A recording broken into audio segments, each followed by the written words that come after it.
श्रेष्ठवाय नमस्तुभ्यम। हम सबको पता है कि पितृपक्ष का बहुत ही पावन सा महीना स्टार्ट होने वाला है और आप सभी लोगों को ऐसी वो कौन सी सब्जियां हैं जो पितृपक्ष के दौरान बिल्कुल भी नहीं खाना चाहिए या सेवन नहीं करना चाहिए, और कौन सी ऐसी चीज़ें हैं जो पितृपक्ष में हमें खाना चाहिए, कौन से उपाय करने चाहिए, कौन सी चीज़ें शुभ हैं, कौन सी चीज़ें अशुभ हैं। इसी की बात इस पूरी वीडियो में करने वाले हैं। बहुत ही ध्यान से वीडियो को देखिएगा।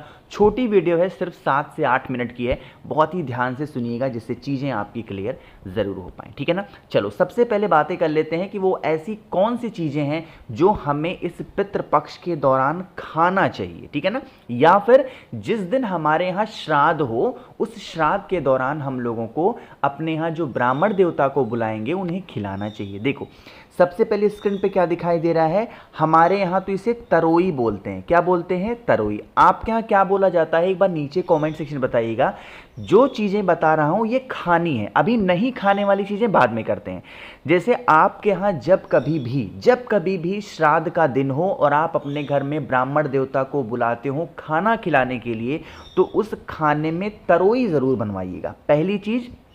दूसरी चीज़, यहाँ पर स्क्रीन पर आप लोग को कद्दू दिखाई दे रहा है ना, आपको अपने घर में कद्दू भी ज़रूर बनाना चाहिए। कद्दू एक ऐसा प्रतीक माना गया है भोजन में जो कि सीधा हमारे पितरों के पास में पहुँचता है अगर हम किसी ब्राह्मण देवता को या फिर किसी पंडित जी को खिलाते हैं। तीसरी चीज़, मैं यहाँ पे फ़ोटो लगाना भूल गया, एक होती है उड़द की दाल। क्या होती है? काली उड़द देखे हो ना आप लोग, काली उड़द को भी बनवाना चाहिए श्राद्ध पक्ष के दौरान पे। पूरे 16 श्राद्ध पक्ष में कभी भी आपके घर में कोई भी ब्राह्मण देवता आते हो या फिर नहीं भी आते हैं तो आप अपने घर में पका के खा सकते हो। ये कुछ ऐसी चीज़ें हैं जो श्राद्ध पक्ष के दौरान हम सभी को सेवन ज़रूर करना चाहिए, चाहे एक दिन कर लो या डेली करो, ये आपके ऊपर डिपेंड करता है, ठीक है ना। तीसरी चीज़ जो मैं बात करने वाला हूं, आप जिस भी पितृ के लिए, मतलब आपके घर में जिनकी डेथ हो जाती है ना, वही तो हम मानते हैं कि हमारे पूर्वज हैं, हमारे पितृ हैं, तो उनको जो चीज़ें प्रिय रहें, जैसे मान लो कि जब वो जीवित थे, है ना, और जब वो जीवित थे उनको पराठा बहुत पसंद था, है ना, तो पितृपक्ष के दौरान उनके पसंद की चीज़ों को घर में बनाना चाहिए। समझ रहे हो ना मेरी बातों को, और अपने घर में बना करके और सभी लोग उस भोजन को करना चाहिए। ये भी एक तरीका है अपने पितरों को खुश करने का। बातें क्लियर हैं क्या? चलो अब यहाँ पर हम लोग बातें कर लेते हैं ऐसी वो कौन सी चीज़ें हैं जो इस पितृपक्ष के दौरान अगर आप खा लेते हो तो इससे आपको इतना बड़ा दोष लगता है कि उस दोष का छुटकारा किसी उपाय को करने से भी नहीं है। सुनिएगा ध्यान से। स्क्रीन पर आप लोग को कुछ दिखाई दे रहा है ना। कुछ लोग सोच रहे होंगे कि ये क्या है भैया, ये भी तो कद्दू ही है। नहीं, ये कद्दू नहीं है, इसको बोला जाता है कुमड़ा। क्या बोलते हो? कुमड़ा।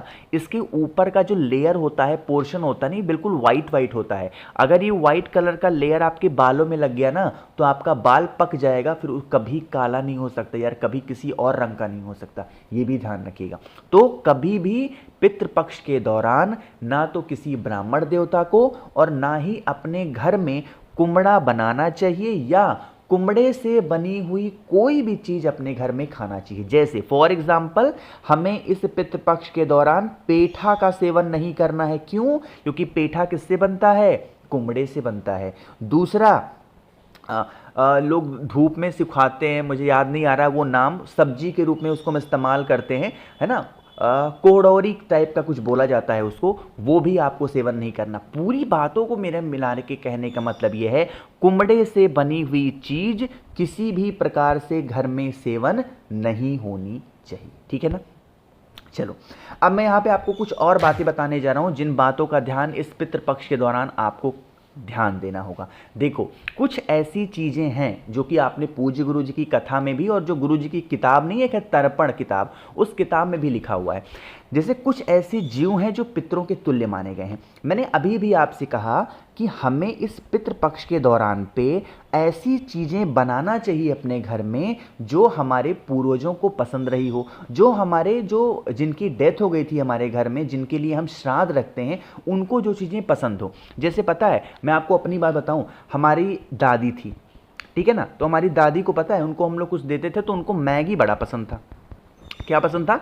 मैगी बड़ा पसंद था। तो हम लोग इस श्राद्ध पक्ष के दौरान पे कोई एक ऐसा दिन चूज करते हैं जिस दिन मैगी बनती है, ठीक है ना, और उस मैगी को हम लोग बाहर लेके जाते हैं, मतलब जो खाना देना होता है, पानी देना होता है, गौ माता को भी खिलाते हैं, घर के बाहर कोई कुत्ता है कुत्ते को भी खिलाते हैं, और अपने छत पे कौवे के लिए भी रखते हैं। क्यों रखते हैं? क्योंकि जो कौवा होता है, जो कुत्ता होता है, जो गौ माता होती हैं, ये किसके तुल्य हैं? ये पितरों के तुल्य मानी गई हैं। श्राद्ध पक्ष के दौरान हमारे पूर्वज, हमारे जो पितर होते हैं, वो हमारे घर पे आते हैं हमसे मिलने के लिए, ये देखने के लिए कि सारी चीज़ें कैसी हैं, ठीक हैं। तो अब उनको हम देख करके तो भोजन दे नहीं सकते हैं, तो कैसे देते हैं? हम लोग गौ माता के थ्रू दे देते हैं, हम लोग कुत्ते के थ्रू दे देते हैं, हम लोग कौवे के थ्रू दे देते हैं। समझ रहे हो ना? अब जैसे मान लो कि हमारे बाबा को जैसे पराठा उनको बड़ा पसंद था, परवर की सब्जी उनको सूखी वाली बड़ी पसंद थी, तो हम लोग क्या करते हैं, श्राद्ध पक्ष के दौरान पे पराठा भी बनाते हैं, और उसी दिन क्या बना देते हैं, अच्छी सी भून करके खूब सब्जी बना देते हैं परवर वाली, और उसको हम लोग पूरे घर भर खाते भी हैं, और बाहर गौ माता को भी खिलाते हैं, कुत्ते को भी खिलाते हैं, और कौवे को भी खिलाते हैं। मेरे कहने का मतलब है, इस पितृ पक्ष के दौरान हमारे पूर्वज हमसे मिलने आते हैं, हमारे साथ रहने आते हैं, तो हमें उनकी सेवा का विशेष ध्यान देना चाहिए। जो कुछ भी आपके घर में बने उनकी पसंद का, तो इन तीनों लोगों को जरूर दो, ठीक है ना? चीज़ें क्लियर है ना? चलो अब अच्छा एक चीज़ और बता दूं, इस पितृपक्ष के दौरान जब कभी भी आप गौ माता को कोई भी भोजन दो, तो आपका फेस साउथ डायरेक्शन होना चाहिए। इस चीज़ का ध्यान रखिएगा, तब आपके पितरों को सीधा वो भोजन प्राप्त हो जाएगा, ठीक है ना? चलो आगे बढ़ते हैं। अब मैं आपको कुछ और चीज़ें बताने जा रहा हूँ जो चीज़ों का ध्यान रखिएगा। पितृपक्ष के दौरान कुछ हमें ऐसे उपाय भी करने चाहिए जिन उपाय को करने से हमारे घर में सुख शांति समृद्धि आए और कभी भी पितृदोष घर में ना लग पाए। लेकिन उससे पहले बताना चाहता हूँ, लास्ट दिन आज चल रहा है, आज रात लेके 14 मुखी तक कोई भी रुद्राक्ष मुझसे ऑर्डर करके मंगाते हो, खरीदते हो, जैसे हर रुद्राक्ष की अपनी वैल्यू है। जैसे 7 मुखी रुद्राक्ष होता है बहुत सारे पैसे के लिए, 9 मुखी रुद्राक्ष होता है घर में से क्लेश को दूर करने के लिए, और गणेश मुखी रुद्राक्ष होता है कार्य सिद्धि के लिए। ऐसे ही हर रुद्राक्ष की अपनी अलग मान्यता है। कोई भी रुद्राक्ष आप मुझसे खरीदते हो या लेते हो, 1 2 3 बहुत सारी चीजें मैं आपको फ्री दूंगा। सबसे पहले स्क्रीन पे आप लोग को एक पूज्य गुरु जी के द्वारा लिखी हुई किताब तर्पण जिसका नाम है, ये मैं इसकी किताब फ्री में देने वाला हूं। प्लस 5 मुखी रुद्राक्ष आपको फ्री मिलेगा, 3 मुखी रुद्राक्ष आपको फ्री मिलेगा। रुद्राक्ष का फल बहुत ही अच्छी क्वालिटी का मैं आपको फ्री में दूंगा, जिसमें 1 मुखी से लेकर 14 मुखी तक निकल सकता है।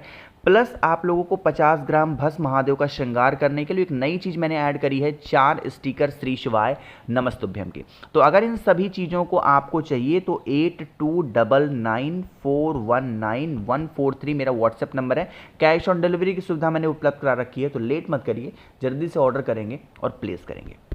बातें करते हैं उपाय की कि आप लोगों को पितृदोष को कैसे घर में से दूर करना है या कभी घर में पितृदोष ना लगे।